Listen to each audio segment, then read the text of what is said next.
Hallihallo, ich hoffe, ihr seid wieder an den Tasten. Heute spiele ich für euch aus Sailor Moon Sagt das Zauberwort gewünscht von Heidi. Ich spiele es für euch langsam zum Mitspielen. Schreibt die Fingersätze mit, um Fehler zu vermeiden und eine gleichmäßige Technik zu entwickeln. Die Noten sind unter diesem Video verlinkt. Willkommen bei Piano la Muse. Ich bin aktive Pianistin und Diplom-Musikpädagogin.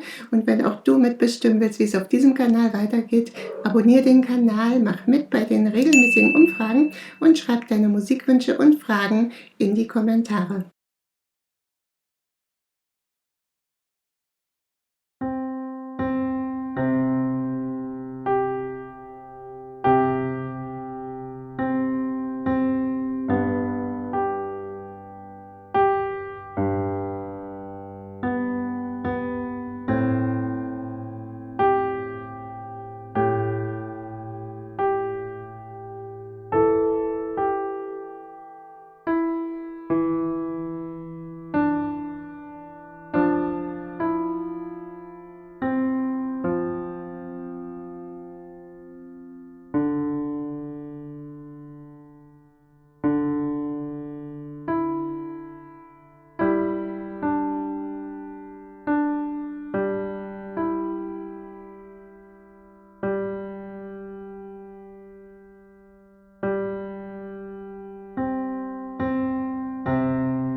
Vielen lieben Dank fürs Zuschauen. Das war erst der Anfang. Wenn ihr noch mehr spannende Stücke in diesem Stil lernen wollt, dann schaut euch auch dieses Video an. Möchtet ihr eure Klavierfähigkeiten aufs nächste Level heben, dann abonniert den Kanal, um keine neuen Videos mehr zu verpassen. Desto mehr ihr spielt, desto besser werden eure Fertigkeiten am Klavier. Bis zum nächsten Video.